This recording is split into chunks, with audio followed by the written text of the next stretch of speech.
This is The Happiness Blueprint, the podcast where we uncover how people build happier lives. Awesome. Welcome back to the Happiness Blueprint podcast, friends. I'm here with Rob from Unicorn Productions. Am I getting the company name right? Perfect. All right, try Promotions and Unicorns too. Promotions and Unicorns too. Where does this come from here? Okay. What is the origin of Promotions and Unicorns too? Well, that's actually much easier than you think. Okay. Actually, my last name is the German word for unicorn. Awesome. Okay. And when I started this business in 1991, I wanted something that would be pretty memorable and that you can just understand that it works. Yep. Have I considered changing the name many, many times over the decades, but I'm not changing it. When people say, when I introduce myself, I usually drop the word "to." Mm-hmm. But Promotions and Unicorns, pretty much anyone in this market has at least can accept it. Most of them have heard it. Yes, the unicorn part certainly stuck with me the second I saw it come in, and I think that's the key to marketing here is just we want it to be recognized, we want it to people to remember it and know that it exists, and that's half the battle of it all, right? They can't hire you if they don't know you exist in the first place. And while today the term unicorn has that secondary meaning other than a mythological creature, it actually works to my advantage, I believe, because a lot of the time when I'm suggesting ideas to college students for promotional products, I make it very clear. We can go for the basic, or we can move up to the second and third and even higher level by just tweaking the ideas, and it doesn't always cost the schools more. Yep. That's such a smart thing. So we can have a lot more fun by more success at the university and the college because I'll be able to suggest new ideas to them that they hadn't necessarily anticipated. Which is the goal always, is to be able to help them come to the idea where they're going to come to you with a goal they have in mind, but they don't know the road to that goal here, right? And you're, by being the expert in this chair, by seeing so many other students come through the similar questions, you're able to bring them the information they didn't know they needed, and the answers they didn't know existed, possibly. And that goes for all of us at any given time Sure. of our lives. We're all looking for the next thing. Yep. The happiness, that's why your program exists, is to find the little moments in the lives to heighten everything. Mm-hmm. And we want that good moments, that good juju, whatever phrasing you want to use. Mm-hmm. We all want that. And any opportunity that we, especially in this associate level for NACA and other higher ed associations that we all deal with, we want these college students to feel that connection to the school. Yes. Something that I had heard many years ago at another conference was an engaged student is a retained student. Mm-hmm. So I took that and I love that phrase, but I also explained to students that they need to look at, as student leaders specifically, need to look at what they do on campus in a way that's similar to a corporate shareholder of a business. Every year by law, they have to have their election, the new boards, just like in higher ed, the student programming boards do. But these students and their advisors, they are truly leading the future for that campus. Since the pre-COVID, one or two, usually small, independent, often liberal arts private schools would go out of business. Post-pandemic, it's 2 to 3 and even occasionally more. And some schools don't even give adequate notice. There was a school in Philadelphia that literally announced it 2 weeks before graduation a couple of years ago. Oh my goodness. And doing that, all of these students have whether it's 1 year or 4 years or more, depending upon their actual time on campus, whether they were a part-time or a full-time student or graduate time, they invest so much of their lives in that school as student leaders. And just the idea of them finding that their school won't exist after May is debilitating to so many of them. Mm-hmm. Finding a new school, oh yeah, we've already made connections so that we're going to automatically accept you at any of these 4 or 5 other schools. I didn't choose to go to that school. I chose to go here. And so what the students do at conferences like this one that we're at right now is just to help keep that school more viable and to make that life. And then hopefully before, after they graduate, when they have that, these students these days are so focused on the career and their college career and then their professional career that the schools then are hoping that, just like my school did, I certainly do, donate money back to the school. And again, that's adding to that connection, that longevity. hmm I think you're right. I think it highlights an interesting fragility to these campus communities where I think ultimately, yeah, we're talking about campuses, but I think this is true of any community. But most communities have a greater resilience because they're not tied to a physical location. So many communities are tied to, mutual shared interest or something. But you're right. If the campus itself dissolves, it's hard for the students to stay in touch because they're all going to go back to their different homes and different states and different places. And that fragility is an interesting thing that I think it's on us to bolster and try and make as resilient as possible. And you're right that we all are, as vendors, trying to do our part in making these campuses resilient and strong and durable for these tough times that are inevitable, right? There's going to be an ebb and flow eternally to the collegiate life. I'm curious, we started talking before the show a little bit how you got to this point in your life. So I'd love to understand, how this first started for you. You mentioned there's kind of a crossroads here that I think resonates probably with a lot of people attending this conference, right? A lot of students in college now are kind of going, where do I want to go? What do I want to do? What do I hope this life has for me? It sounds like you faced a similar crossroads and you've had a beautiful, beautiful run ever since then. So I'd love to, kind of go back to that Sure. here. I was one of these undergraduate students 37 years ago, and I fell in love with coming to this conference. Obviously, not this location, and not that there's anything wrong with it. Gee, I sound like a TV show just there. But I fell in love with the idea of what NACA was doing. I was already enjoying being a student programmer on campus, but to see what was being offered at this conference, and you've walked around it for a while, you know about it, you know it from previous, and there's just so much engagement here that I fell in love with it, and I flash forward till 1991. Spring semester, I'm getting ready to graduate, and I'm being interviewed from both, looking at my future. Mm-hmm. And I was being interviewed by a number of associate agents to work as an agent. I was interning with MTV at the time, so I certainly had an opportunity. I was also being considered for a job there, and there were also graduate schools who were interviewing me as a potential graduate assistant. I was actually made it to a second round at a school in the Northern Plains. And I made it to the second round of a job for a associate director, which would allow me to go to grad school there and earn my postgraduate degree.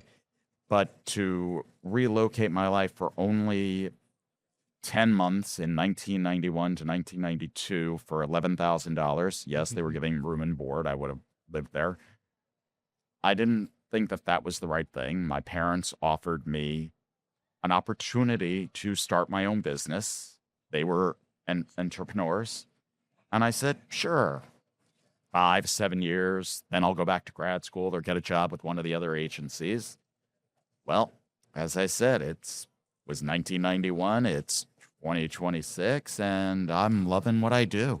That's beautiful. Yeah, I think I had a similar thing when I got into the camera stuff. I was like, this is going to be a fun 2-3 year detour, and that'll be that. I'll have my fun, it'll be great, and then I'll go back and fall back on I have a degree in psychology. That was like always the safety net. I was like, okay, this is going to be where I end up in life, and I'll take a fun little detour and explore and get to travel and see the world. And sure enough, now I'm going my 10th year, and it is still, growing, continuing to be as fun as it's ever been.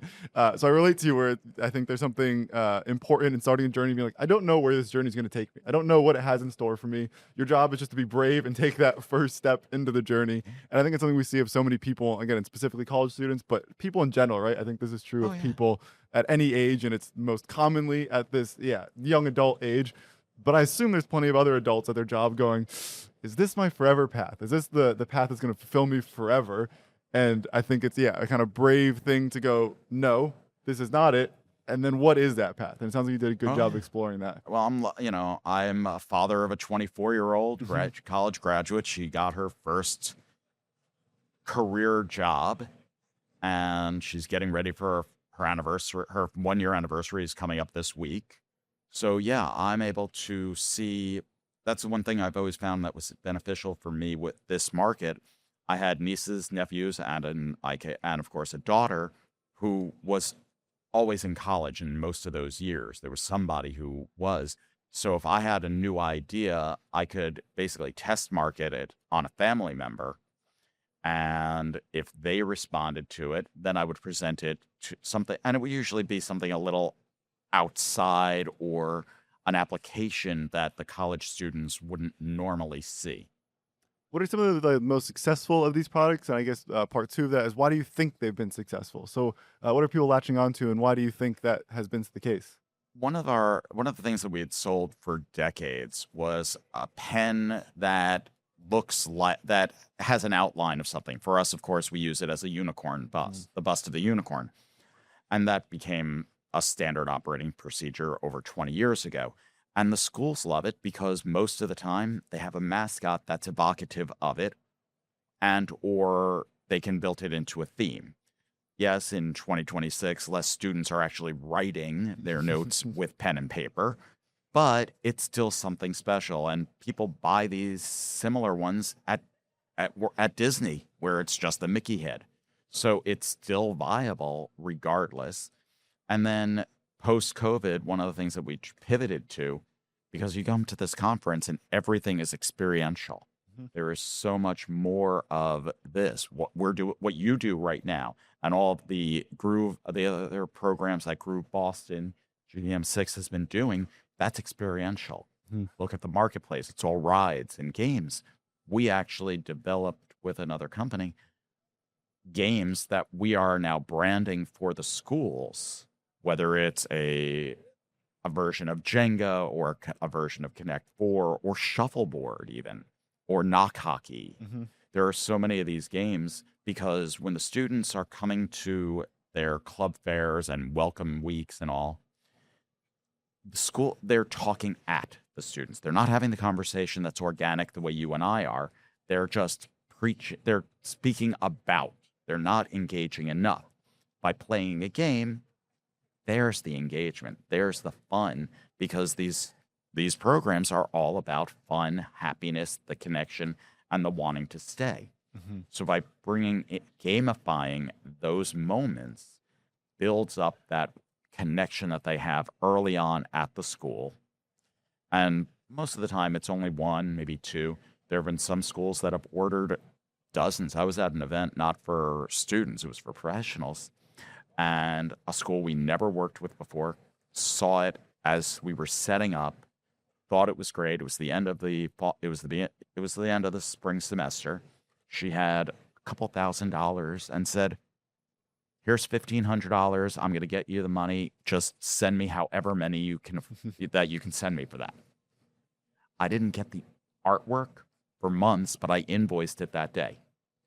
It literally was ordered from there in early June, and then mid-August, right before 2 weeks before the students were going to arrive, that's when they sent me what they wanted on them. But they knew what it meant and what it could lead to for their students, for their game room, for the student offices.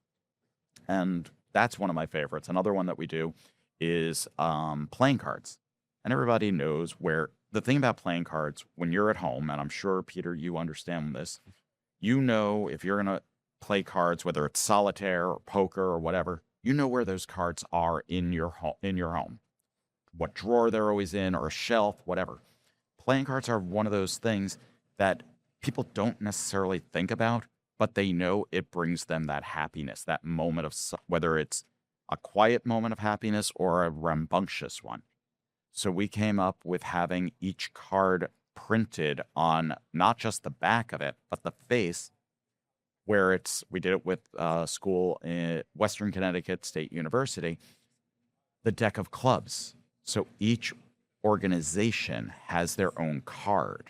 Very cool. In the 52. And then they would do some other QR codes. We've also done it where it would be campus offices, and you'd use the QR code, and you could actually track it would hook up to the campus map, and they could actually figure out directly where that office would be.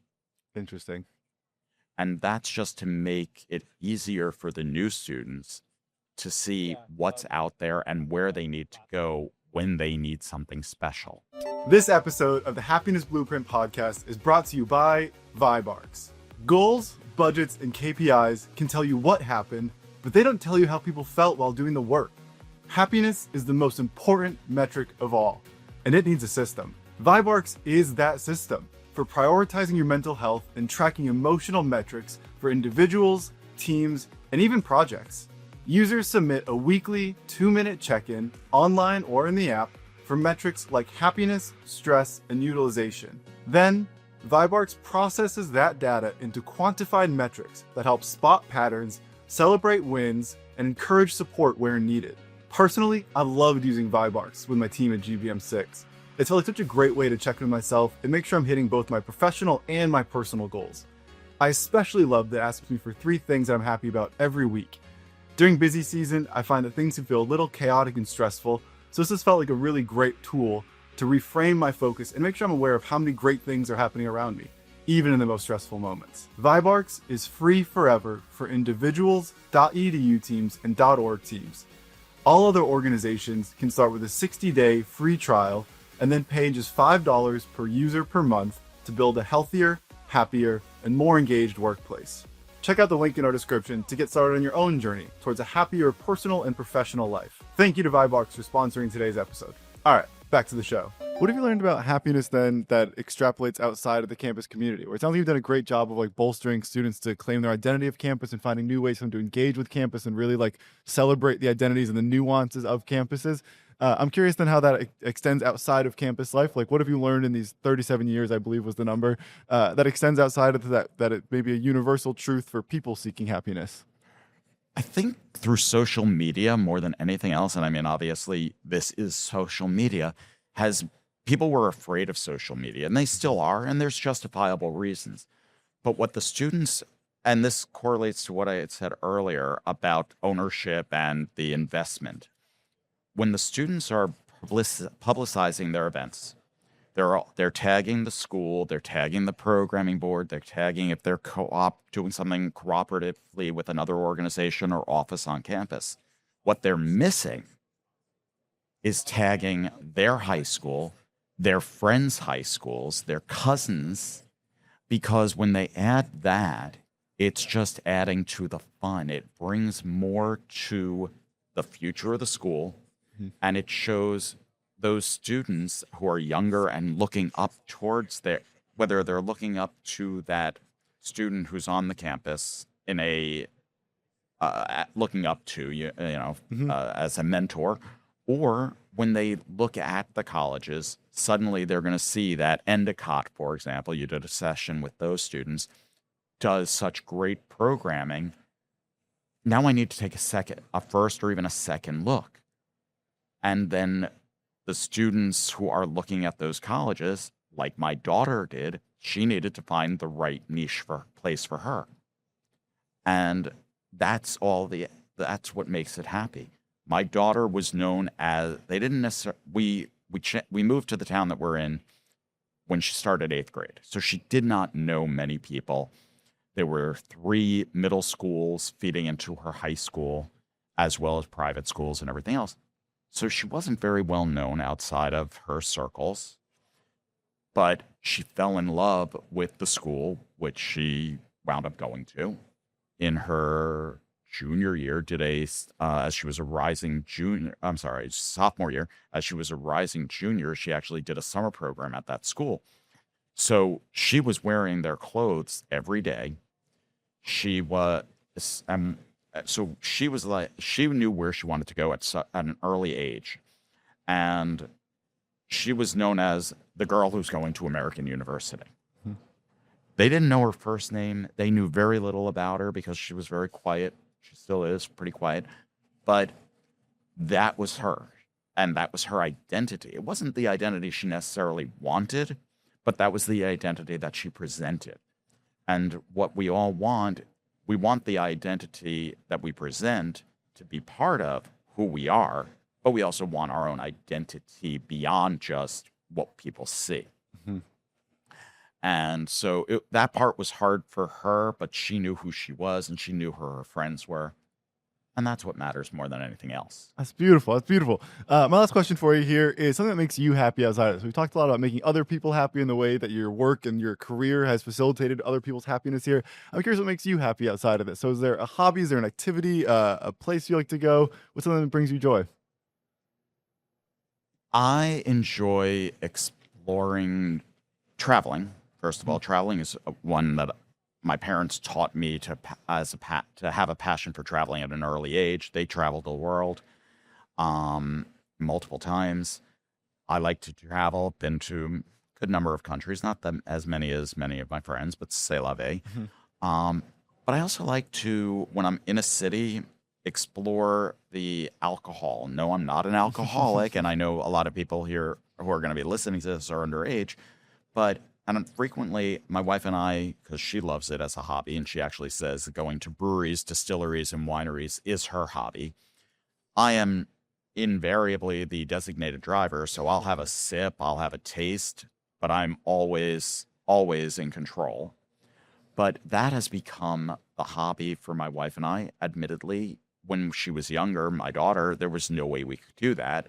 But once she was in high school, we were able to say, okay, you know what? Let's go to, and we'd look at a map of wherever, say, all right, we're from the Jersey Shore.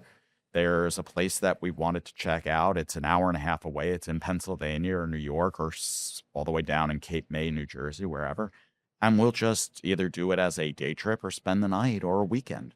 And it's fun because we're able to find the history. We've learned about the manufacturing process of how beer, wine, spirits are made. I actually have recently helped out my local brewery in making a beer that's actually being debuted next weekend. Very exciting. And that was a treat for me because I'd never actually had my hands on the equipment. That's exciting. It's It cool is to find something to immerse yourself in, and I think it's a universal piece that you can really get to know each city with. Where I think each bar, each brewery has so much culture, has so much to learn about it, and it's such a way to experience how the city identifies itself and how it wants to be identified. And I think it's a culturally rich part of the city that exists universally. So you can kind of compare each city to it rather than trying to compare the Eiffel Tower to the whatever other Right, city. but also you're learning about the history of the product itself. I mean, when most of us were of a certain age, were in high school or middle school, you might have heard about the Canterbury Tales, for example, or ancient Egypt, and they talked about mead, which is a honey wine. Most of my generation and even younger generations have never even touched something like this. And there's a place not far from my home that makes many meads. You think honey, it's going to be super sweet, and others are just unbelievably spicy, have such earthy notes that you would not anticipate. And that's what we're learning about that because we like food. And it's the same thing. You can hear about something, you can make something that you can put a lot of honey in, but you might, the whole Mike's Hot Honey, look how iconic that's come in such a short period of time. And people are putting it on really spicy, on mild food, and then you get the heat and the sweet, and it's a flavor profile that most people would not have thought about 15 years ago to that degree, and it's become an icon. Beautiful, in such a period of time. Everybody uses it, and they marketed it so well that restaurants actually specifically say Mike's Hot Honey or maybe a different brand, a regional brand, and that is part of the whole thing about why branding and the branding that the college students are doing for their identity, for their student organizations, that's their identity. That's going to be what lasts. It's going to last in the students' hearts who are the student leaders, and hopefully it'll last in the hearts and memories of the students that they're serving. Yeah, that's a beautiful note to end on there. Thank you, Rob. I appreciate you sharing your wisdom with us and taking the time to chat with us here today. This has been the Happiness Blueprint Podcast, friends. We'll talk very soon. Thank you. Thanks for listening to The Happiness Blueprint. Powered by GBM6. It's about making people happy.